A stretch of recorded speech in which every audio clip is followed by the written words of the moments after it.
A decade ago, we'd never have thought it possible. Today, we wonder how we ever managed without them. Apps, those cheap and simple little software programs, have revolutionised our lives, turning our phones and our computers into information and entertainment supercentres. Nowadays, there's an app for every occasion. Some are useful, some are plain bizarre, like the program that turns what you say into a song. Another one measures how ugly you are. If you come up with the right idea, there's a fortune to be made.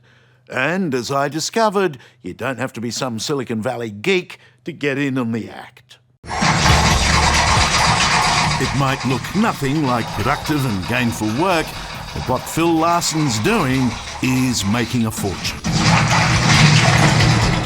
With his bizarre fruit slicing game, Fruit Ninja, Phil's created one of the most popular entertainment products of all time.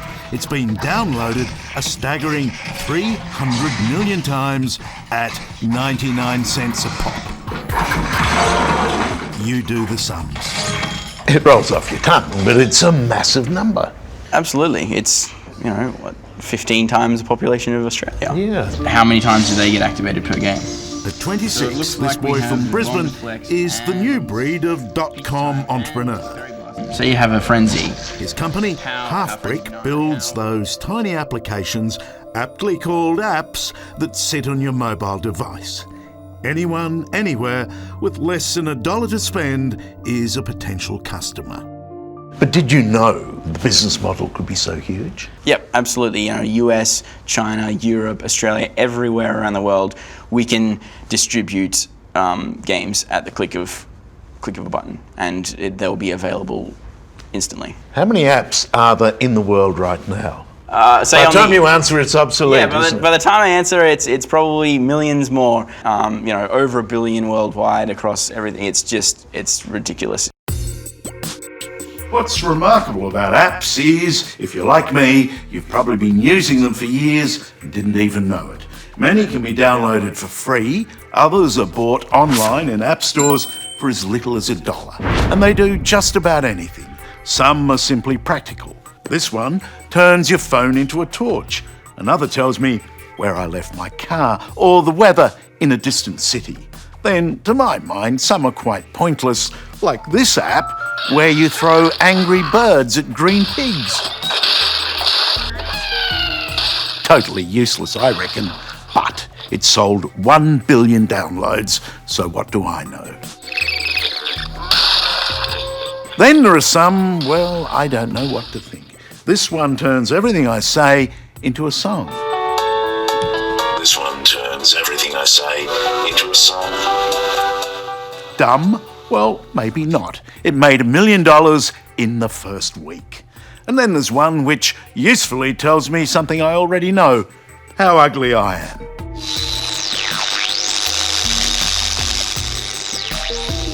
It was almost an accident. We headed off into this app direction. And now you've got this world of, you don't know what the next app that's going to change how you live your life, where it's going to come from. It might be tomorrow.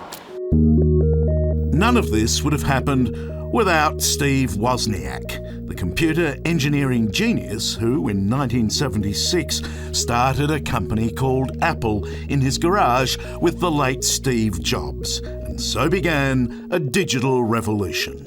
When we started in the garage, we envisioned such tiny little uses of computers in the home. We never spoke of having enough memory in a computer. It would be unaffordable to ever play a song digitally. Isn't it incredible? I mean, you and I carry around in our pocket more computing power, I am told, than NASA used to put the first man on the moon.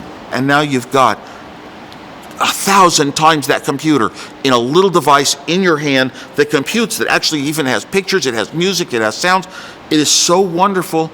I just can't believe it. And that's why I'm thinking it's getting closer and closer to a human with a brain. So close, in fact, that it's becoming intuitive, a kind of second nature. And you no longer need a nerdy computing brain in order to make your app millions. Yeah, it's absolutely gorgeous. Very relaxing. A great life that you have. Thank you. Yeah, I'm very grateful for it. It'll wake up at any Chad time. Moretta certainly has a lot to be grateful for. Apps have made him a multi-millionaire.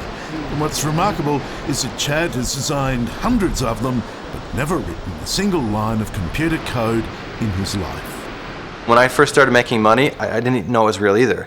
I literally logged in and started making money from countries that I didn't even realize were a country. You know, I'm looking at it like, where is this coming from? Like many a success story, Chad's was born of misfortune. A bad car accident meant he couldn't work for months, sending his real estate business broke.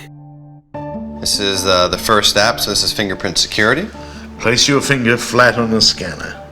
So, down and out and desperate, he borrowed $1,800 from his dad to create his first app. Uh-oh, problems. It was a gimmicky iPhone security prank. Access denied. I think we did right around 3 million downloads. All my apps completely, all the apps I did were about 35 million downloads. They downloaded at 99 cents. 99 cents? But made you a multi-millionaire. It has, yeah. Chad, can anyone do this? Yeah, this is just the beginning. And I think a lot of people are just getting that this is a real business. This is a real industry. And really, there's not a lot of barrier to entry to get into it. Anybody can. And the thing is, I am just like everybody else. There's no difference, you know? I mean, yes, I've been successful. I'm not the smartest person in the world, and I never had any tech experience. All of this has left me thinking. This might be my kind of tech boom. And as it happens, Chad has offered to give me a hand. So, in the IT mecca of San Francisco, with the help of my trusty cab app, and here he is, I'm off to Chad's surprisingly modest offices to develop a little idea of my own. Hello, Marco. Take me to the future, please. I mean, I see it personally. I mean, this is my 3-year-old drawing style. Hey, wait a minute. It still starts on a whiteboard. It always does, yeah. So it would be a coin in the middle. What we cook up is a simple then you decision-making go app. ahead A coin toss. Heads or tails, and the choice is made. You probably have, what, 2 options. You can literally go like this. It's just pretty easy with the iPhone going like this to flip the coin. Let me try this. It's Charlie's choice. Let me live your life for you. There you go. There you go. There you go. But don't blame me if it goes wrong. Give it to us again. There's no such thing as a bad decision. The rest is surprisingly easy. All right, just give us Film the my line. modest role on nothing more than an iPhone. It's heads. Good luck. Hello, Mr. Charlie. Then, an inexpensive programmer in India actually builds the app. And do you have some suggestions regarding this app? And I'm on my way to living the app dream. All going well, it'll be ready in a few days. So I think we are just about to get a response from Apple. I'm discovering that this new frontier isn't just the preserve of Silicon Valley geeks and is happening in the most unlikely of places.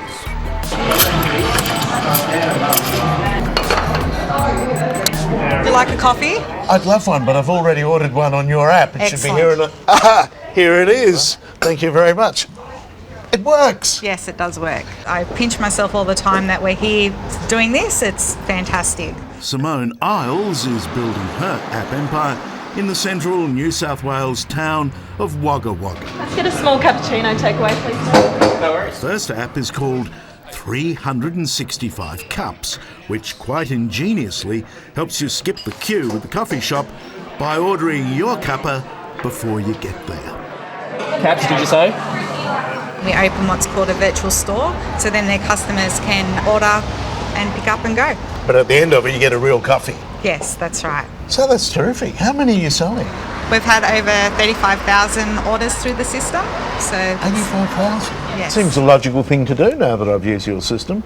Order it in advance, it's there when you get here. yes. At the start it was all about skipping queues, but it's about, for the cafe, tapping into all those people that are never stopping because they drive by and look, it's too busy, so they don't bother. We're in Wagga, so you're obviously here. Where else are you? All across Australia and New Zealand.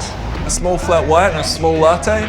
The latte has an equal on And just as this new app industry operates beyond the traditional commercial constraints of geography, so too does this new generation of appreneur seem unfazed by the trappings of overnight stratospheric wealth. And don't forget, you can use two hands. Back in Brisbane, Phil Larson is refreshingly determined to avoid the big spending follies of the 90s dot-com boom. Do you own a yacht?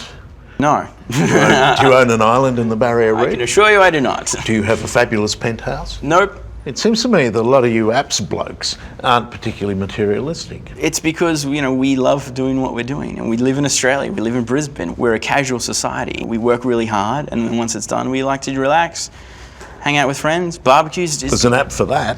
There's an app for that, I guarantee it. The only way you can fall off is sideways. The trick is to maintain some kind of balance. Yeah, ready for that. It speeds up, it speeds up, it speeds up. Ready for this? Because where this whole app revolution will ultimately go, even an IT genius like Steve Wozniak doesn't know. He's going his way, I'm going mine. More than 35 years after he almost unwittingly kick-started this bewildering revolution, he does know one thing: it's only just begun. We got it. You're going to pull out your phone out of your pocket, and that phone knows your soul. It knows what you want, what kind of jokes you want, what to say to you today, what to suggest. It just knows you so well. That's your best friend. You changed our lives. You're to blame, in part. How will the apps change our lives? The phone already is getting very human. It can feel when you touch it, like touching me. It can hear you with its microphone. It can see you with its camera. It can know when you're tense, by the look on your face, you're thinking. It knows all these things about you already. It has the ability with software. It knows where it is in the world from GPS. Heck, I don't even know where I am when I wake up. There's no such thing as a bad decision. In what seems like no time, my coin toss app, Charlie's Choice, is on sale in Apple's App Store for just 99 cents. It strikes me as a bargain. It's tails. Good luck. And what I've learned is that apps are the most level of entrepreneurial playing fields. You don't need buckets of money, years of study, or even to live in a big city. It's the unbridled power of one. Those are some great words. Just $1 for one idea, but played out in a multi-billion-dollar marketplace. Here's to your brilliant career, the new future. Yes. I've been given a second chance, and that's the way I live my life every day. I'm not going backwards, I'm only going forwards. You're strolling on the beach, or you're watching the sunset into the Pacific Ocean, having a glass of champagne, and the money is still coming in. Yeah, that's what I love, that freedom. I had a must sitting in a hospital bed that my life has to be different than the way I was leading it, and I stepped up and tried something new. And I think that's that decision. Like you said, your app, yes or no, should I be in the app business? Flip the coin? Most people should. The answer would be yes. It's heads. Good luck.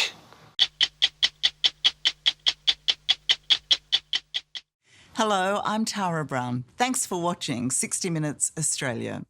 Subscribe to our channel now for brand new stories and exclusive clips every week.